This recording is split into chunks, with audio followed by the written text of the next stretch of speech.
All right. Well, welcome to college football bowl season, where nothing appears to be exactly the way you think it's going to be, as we've got plenty to go over in a bunch of these bowls coming up here over the next, I don't know, 10 days to 2 weeks here, including a national championship, college football playoff. But we got some games we want to break down for you and give you a couple of best bets here along the way. And we're going to do it with three of the best at wagertalk.com all season long. When it comes to college football, Brian Power in the house, Adam Trigger here, Brian Leonard ready to go. We've got a couple of these bowl games coming up along with those best bets. So, BP, we're going to start with you because I want to talk a little bit here about the Fenway Bowl with SMU taking on Boston College. A lot of hype around this game, ironically enough. Weather, is it an issue? And, everyone seems to run to the window and bet SMU. What are you doing in this game? So it is the Wasabi Fenway Bowl for the record, Joe. Oh, There's a Wasabi oh, down the road from me here in Ohio, but I think it's got the potential to be one of the bigger blowouts of the entire bowl season. This is Ooh. one where I think people have it right. Early bettors have it right. Game takes place Thursday, December 28th at Fenway Park, obviously. And I know Boston College has the quote unquote home field advantage here, but here's the thing: Boston College stinks. They are maybe not the worst bowl team. I would say that's Eastern Michigan, but BC is probably in the bottom 10 of all bowl teams, I would say, Joe. In fact, looking at just Power 5 conference schools, the only teams, bowl eligible or not, that I would have rated lower from a power conference than BC are Michigan State, Virginia, Arizona State, Vandy, and Stanford. That's it.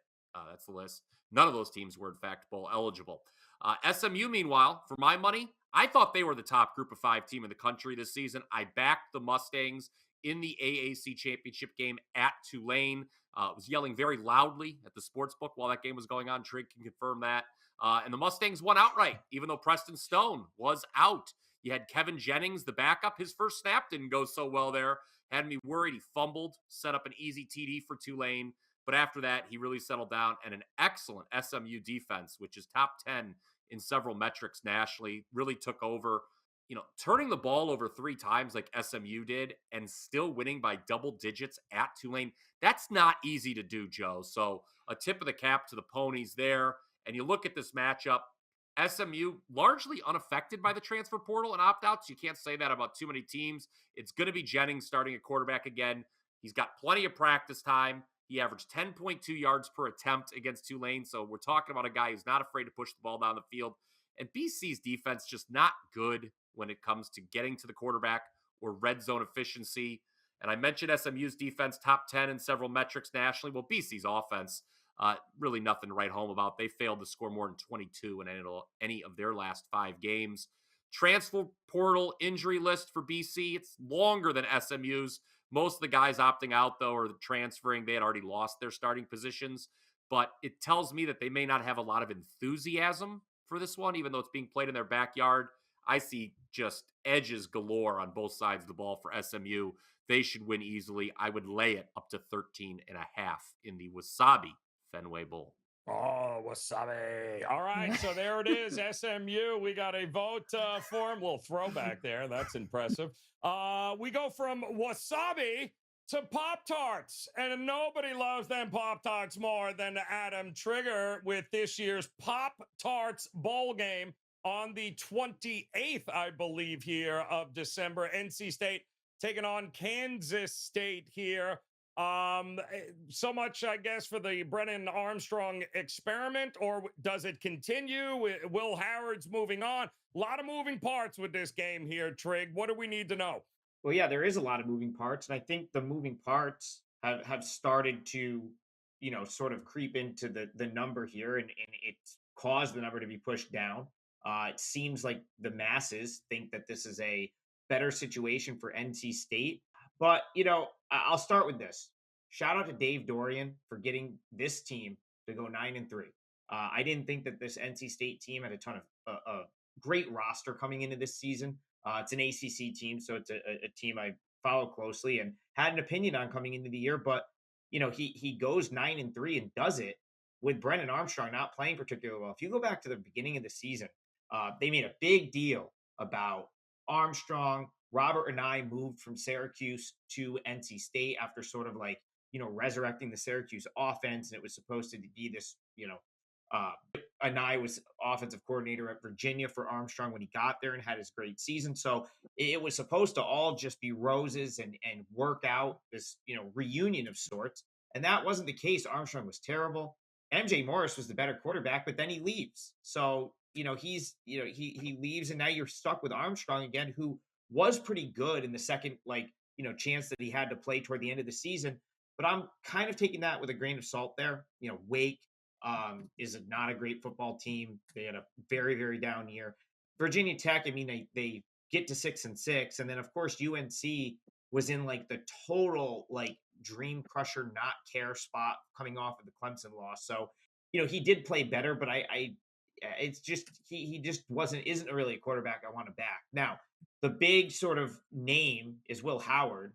Him being out, I think, is like a big reason for this line, moving where it is, and with some others. But, Avery Johnson is going to be, he's going to be around for the future. Like, this feels to me like a spot where he's really going to want to play well. Obviously needs to still earn that job for next year. As a freshman, he got some playing time this year. So I look at these two teams and I look at where the number is now.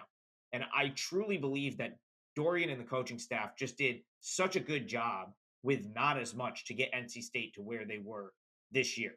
Now, Kansas State, slight disappointment from, what they were last year. They still go 8-4 and have a pretty good season. But I almost think the time off is a little bit more of an equalizer here. Like, if this was NC State having to prepare with a week notice, I would give more of an edge to Dorian and his coaching staff. With this much time to prepare, I still think even with the guys out, that Kansas State is just like a better team, deeper team. Like, I don't know, what would NC State have done in the Big 12 this year? I doubt they would have gone 9-3. Like, I still think that Kansas State's a little bit more battle tested in that regard. So this goes back to what Brian and I talked about on the hustle, what we keep sort of discussing here as we look at these games. At what point can we punch back in the market with some of these? This one opened around 5. It's down to 2.5. Very telling that Circa's still sitting there at 3.5, sort of inviting this NC State money that seems to be all there's been, which is also probably a pretty big cause for the 3-point move. So it would be Kansas State or nothing here. I would have to decide if I like it enough to punch back with a client play. But right now, I'd be looking at Kansas State thinking that I'm getting kind of a bargain at 2.5. And it feels to me like a number that might trend back toward, kind of land 3, settle in at 3, as long as there's no other players announced out. So I lean Kansas State here. I think you're getting a little bit of a bargain getting them on that side of 3.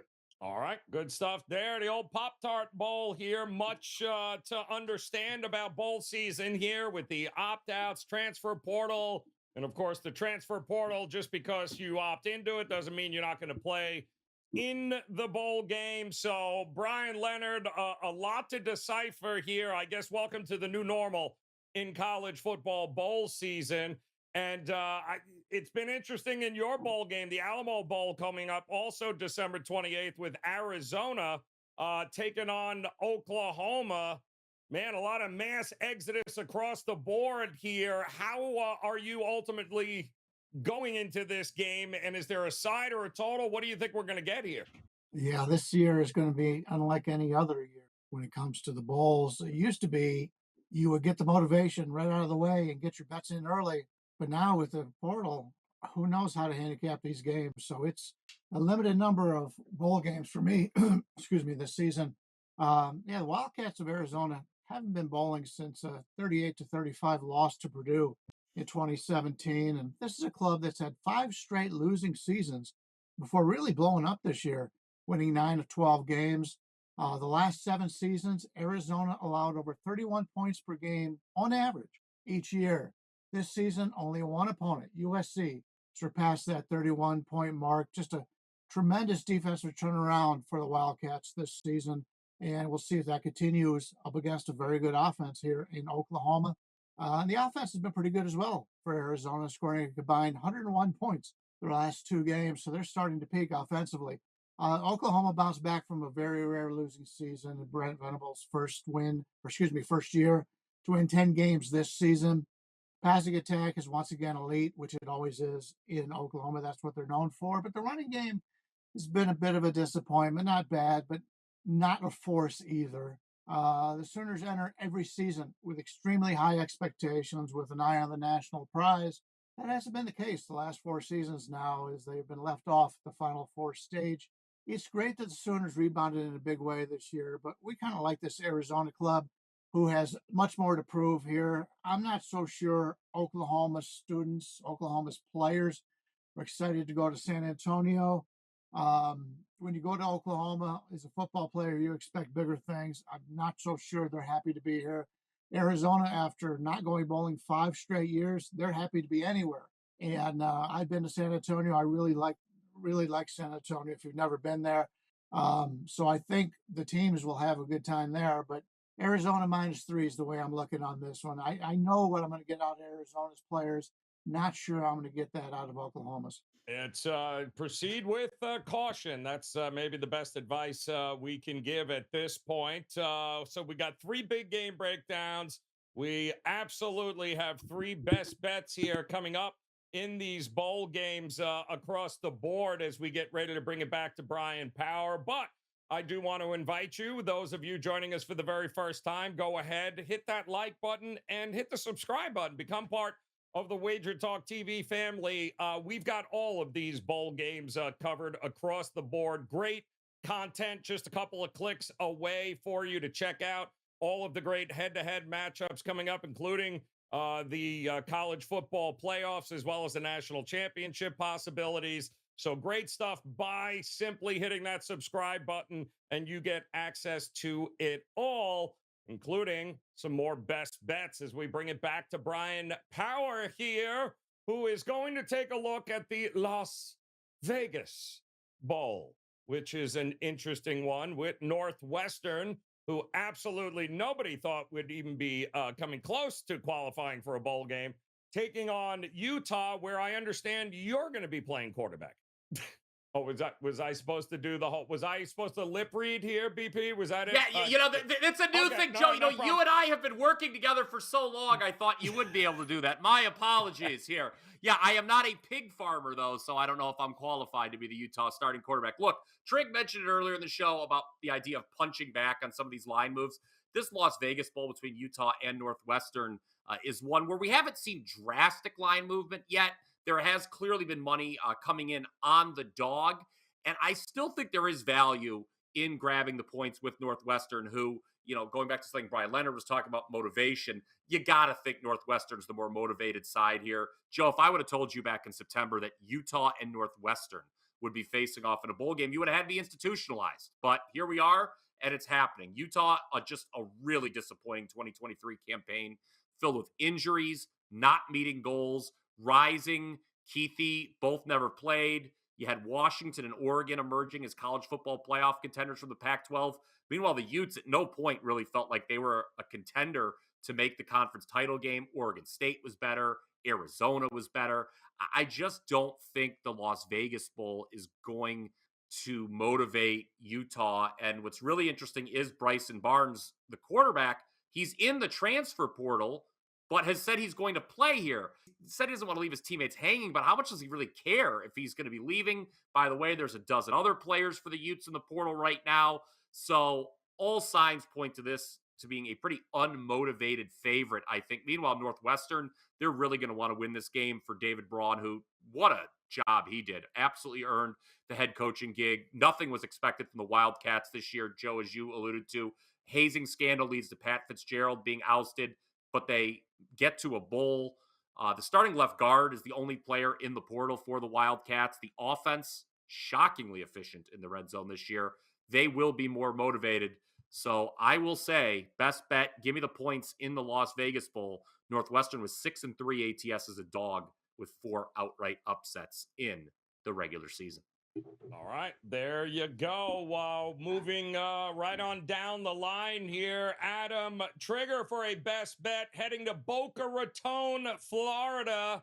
getting ready for USF, South Florida, taking on your boys. And I'm going to guess by the shirt you're wearing there, you're probably not going with the South Florida Bulls here. What are we looking at? And this one, by the way, coming up this week, Thursday, December the 21st. What do you got for us, Trig? Yeah, so I talked about this on a couple of shows at this point, but I guess I'll just hammer the point here. Hammer the point home here. Syracuse is a best bet for me. I got it out to clients at minus 125. It may be higher than 2 at this point. I think pretty much anywhere within like 3 or better, I would probably just play the money line and bet accordingly. But it is a 4% play for me. I'd also willing to be, I'd be willing to lay the small number if that's the route you want to go. And I, honestly, I think it's going to get there either way. This is an example of one where I jumped in when I felt like it had moved too far in the other direction. I was hearing just a lot surrounding the game, hearing, okay, South Florida is going to be the more motivated team. Syracuse is doesn't have their coach. Garrett Schrader's probably not going to play. And all of this to me, it felt a lot like Ohio over the weekend, where there were some key guys out on offense, but the defense was pretty much fully healthy. When healthy, it's a good defense. Syracuse is a very good defense when healthy. So did Ohio. And I just felt like the number had moved so far in the toward Ohio that it was smart to jump in with -3. And I kind of felt that way when Syracuse got close to the pick. It sort of agrees with me here as it's getting back toward what it opened at, which was something like Syracuse -5.5. I don't think the interim coach is a big deal at all for Syracuse. The whole Dino Babers thing wasn't like, he was here for 8 years. It was a pretty, amicable split as far as like, people are excited about Fran Brown. It wasn't like him leaving on terrible terms. So I still think there's quite a bit of optimism around the program going forward. And I don't know why that anyone would say that Syracuse doesn't want to win this bowl game or isn't like motivated to win this bowl game. They lost in the Pinstripe Bowl last year, and they've gotten sent to some crappy bowls. Like going down in New York City, I was at the bowl game last year. It's cold. It's not the best place to get sent. Boca Raton much better. I think they're going to be excited just to get out of the Northeast and get to Boca Raton, Florida for a week and then play a football game. As far as South Florida is concerned, just not wowed by this team at all. They give up a ton of big plays. I think that's going to be Syracuse's ticket to potentially winning this game, is going to be their ability to have weeks to game plan for a couple of home run plays that generate some offense. But defensively, like I said, Syracuse at full strength, really good. And Rocky Long's going to have this defense ready to go. It's fully healthy. And South Florida, that's pretty much the knock on them, in my opinion. They can move the ball, but they have a hard time finishing off drives. They have a hard time converting red zone opportunities. And I think that's going to, be the undoing here. They could be without a couple offensive linemen. And Syracuse has been excellent as a favorite. They've covered 13 of their last 14 as a favorite. You don't get them at favorite that often in the ACC. They've been an underdog in a lot of games this year. But going back to last year, they've been absolutely money as a favorite when laying points. So I add all that up and where I was able to get in, and it feels like Syracuse is the right side here. So I'll back the Orange to get in the bowl win column, which they couldn't do last year, and get the money against South Florida. It's a 4% play for me. I think Syracuse wins the game, and they probably cover that small number as well.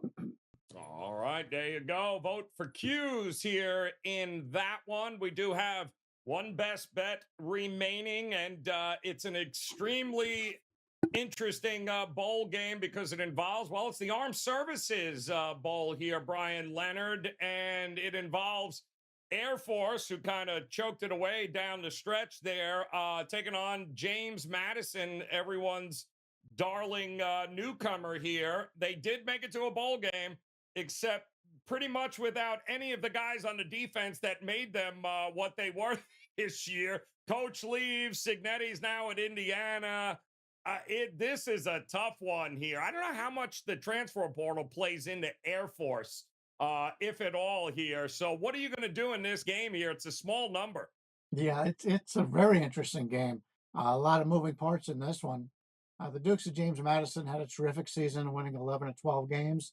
The lone loss coming at home to Appalachian State, 26-23. This is their first Division I bowl game for this club.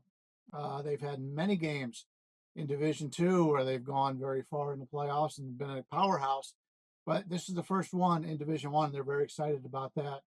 Damian Rebelski will serve as the acting head coach for this game. He's their offensive line coach and will also do the play calling duties after, as you mentioned, Kirk Ignetti moved on after the regular season. The interim coach went out and recruited coaches who have experience against a triple option for this single game here, which I thought was pretty interesting. That tells you how much they want this game. And this ball game is very important to the university, as we know, as they've been battling all season long with the NCAA, trying to get bowl eligibility. They didn't get it the way they wanted to get it. But so many teams did not qualify this year. They ended up getting in there anyway. So I think it's a much more important game for James Madison from that standpoint. The downside, other than the head coach going to Indiana, is 10 starters going in the transfer portal, the third most in the nation. But 8 of those players are expecting to participate in this game. There's only 2 guys who had said that they will not be playing. So that's a positive for this team. As you mentioned, Air Force doesn't need to worry about departures and is expected to have Zach Larrier back behind center. They're also looking to bounce back from that 4-year season losing streak, as you mentioned. Air Force averaged 5.04 yards per carry this season, and we're going against the James Madison defense that allowed 2.09 yards per carry. That's where this game will be decided. Won or lost will be how well this Air Force team will be able to run the football against a team that usually is very good against the run. But as you mentioned, they brought in extra coaches because of this to go up against this strict offense from Air Force. We'll see how they work out. Normally, I like to play defenses in bowl games when they're taking on triple option teams. They've got extra time to prepare. It's not like a non-conference game during the regular season when you see an Air Force or one of these other teams where you're just not used to it. This is what they're playing defense for the last month. So the added time to prepare makes a big difference to me. While both teams want to be here, I know they both want to be here. The Dukes have something to prove, and I think they get the victory here. I think the whole university behind this is more important than anything that Air Force can do. And I know Air Force wants to get back on the winning side, but James Madison as a whole, this is a huge game for them. So for their program, and they're playing in Texas. And I believe 2 or 3 out of the last 5 years, they've had to play games in Texas in the playoffs in the lower division. So they're very used to playing in this state. And I think the line is fair. Give me James Madison. All right, there you go. JMU to get it done there in the Armed Services Bowl. So we've got 3 big game breakdown bowls. We've got 3 best bets in the bowl game, and we've got much more still coming your way all week long, leading up to what is going to be a crazy next couple of weeks. Eventually, we're going to crown a national champion in college football, and we've got you covered. Make sure you visit Brian Leonard, Adam Trigger, Brian Power over at wagertalk.com. They've got their best bets locked, loaded, and available to you right now on their pages at wagertalk.com. But don't go anywhere. Click on this video on your screen right now and check out all the other big head-to-head matchups coming up this bowl season. We'll see you again soon. Hit that like button, hit the subscribe button, and come back and join us. Good luck.